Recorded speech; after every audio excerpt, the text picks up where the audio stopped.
Olá pessoal, sejam muito bem-vindos a mais um Mandicast. Hoje eu tenho o prazer de receber aqui o professor especialista e mestre em periodontia, doutor em implantodontia, o doutor Jorge Saad. Muito obrigado, professor. Prazer, Marcelo, estar aqui com vocês em mais um Mandicast. Legal. O professor Jorge Saad é professor aqui dos cursos de pós-graduação da Faculdade São Leopoldo Mandic. Especificamente, ele é voltado aí para a temática de estética periimplantar e função periimplantar também. E por isso eu chamei ele para nós conversarmos sobre a importância do tecido mole ou da gengiva. Qual é a importância do tecido mole, da gengiva, no processo de reabsorção óssea? Boa pergunta. A gente tem o processo de remodelação óssea ao redor dos implantes, ele tem uma série de causas, fatores que podem aumentar ou diminuir. Dentre eles, a quantidade, ou seja, a altura de tecido mole ao redor dos implantes também pode influenciar nessa perda periimplantar. Isso pode ou não levar a um resultado ruim durante o processo de reparo. Então, quanto maior a altura de tecido queratinizado, melhor o resultado periimplantar dessa remodelação. Hoje a gente tem uns trabalhos do grupo aí do Linkevicius e seus colaboradores mostrando isso. Desde 2009, eles associam a quantidade menor que 2 milímetros de altura de tecido queratinizado com a maior perda óssea periimplantar. Então, o que eles sugerem?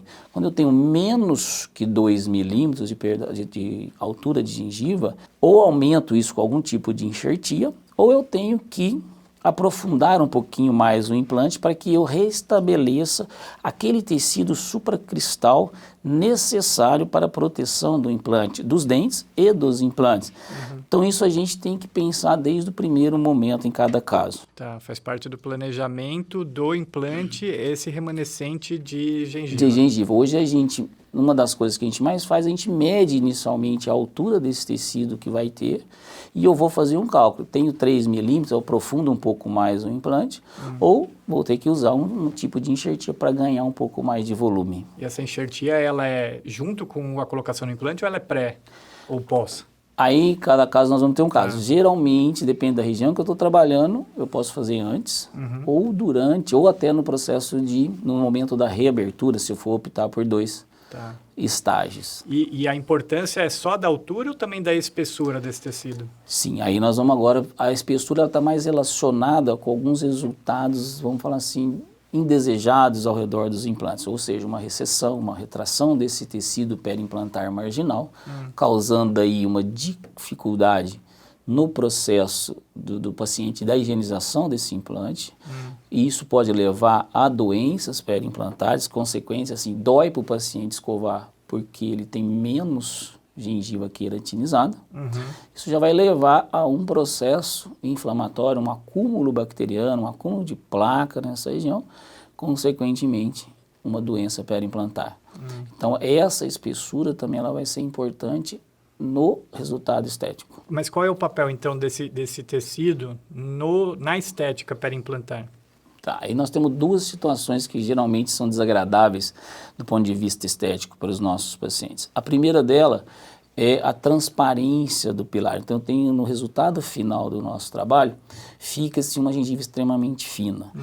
Mesmo sendo um pilar estético, muitas vezes aparece por transparência. Então, um trabalho do Jung de 2007 já mostrou que no mínimo uns 2,5 milímetros de espessura agora, de qualidade melhor desse tecido, é necessário para que não apareça o pilar, que seja metálico ou estético. Então isso a gente pensa nesse sentido. Uma outra situação desagradável ou indesejável de um resultado estético é quando você tem uma retração, uma recessão marginal. E aí também, quando eu tenho um fenótipo extremamente fino, eu tenho 3 vezes mais um percentual de recessão do que um fenótipo espesso. Então a gente pensa agora em melhorar a qualidade desse tecido, pensando em evitar esse tipo de situação. Veja, o tecido mole ao redor da nossa prótese implante suportada ou dento suportada é a moldura do nosso trabalho. Então, quanto melhor essa qualidade, ou mais bonito a cor, a textura desse tecido, mais bonito vai ficar o nosso resultado final. Além de que, hoje, que vem os próprios trabalhos mostrando a Academia Americana de Pério, fala que quando eu tenho um fenótipo periodontal ou periimplantar mais espesso, eu aumento a longevidade dos meus trabalhos. Então, hoje, pensar no resultado estético, falar para você, ó, meu resultado mostrar 6 meses, já não serve mais para a gente. Quero ver esse resultado com 1 ano, 5 anos, 10 anos, para que eu tenha uma estabilidade a longo prazo. E a gente já tem alguma informação sobre essa estabilidade de longo prazo para os tecidos periimplantares? Então, nós falamos hoje, a Academia de Pério, novamente, ela fala em estabilidade de longo prazo no mínimo 5 anos. 5 anos. No mínimo 5 anos de acompanhamento. Então, 5 anos para frente eu posso falar em longevidade. Isso a gente já tem alguns trabalhos mostrando, o Kelly é um autor que publica muito nessa área de acompanhamento de longo prazo, onde ele alterou esse fenótipo e a estabilidade se manteve por longo prazo. Alterou o fenótipo no sentido de ter mais espesso. Exato. Então, você faz uma alteração de fenótipo hoje, para a gente, o nosso gold standard é um enxerto de tecido conjuntivo subepitelial. Esse é o nosso principal maneira de fazer, a melhor maneira de se fazer uma alteração de fenótipo. Então, isso a gente usa.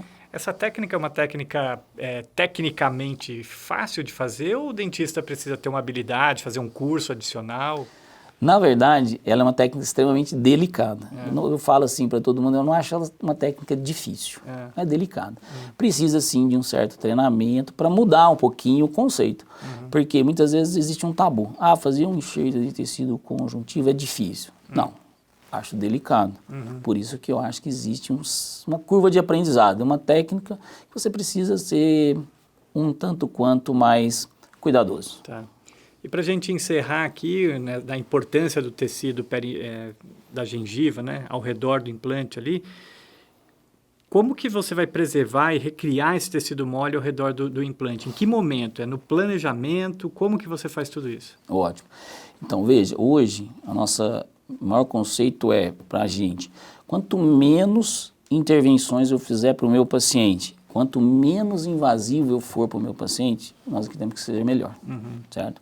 Então, de novo, para a gente, a melhor maneira de você manipular, alterar esse tecido ou prevenir alguma alteração, para nós é com tecido conjuntivo subepitelial. E aí nós temos 4 opções. Eu vou fazer antes da instalação do implante, durante a instalação do implante, na segunda etapa cirúrgica, ou no pior momento que seria após a restauração estar realizada ou a prótese estar já realizada. Na nossa opinião, a melhor maneira é no ato da intervenção do implante. Então, já tenho que fazer a intervenção cirúrgica e nós já optamos nesse momento, muitas vezes pela extração do dente, a instalação de implante, um enxerto de tecido conjuntivo subepitelial e uma prótese provisória sempre que possível. Essa é a nossa primeira opção. Caso não seja possível, na segunda opção nossa, na segunda etapa cirúrgica, ou seja, na reabertura.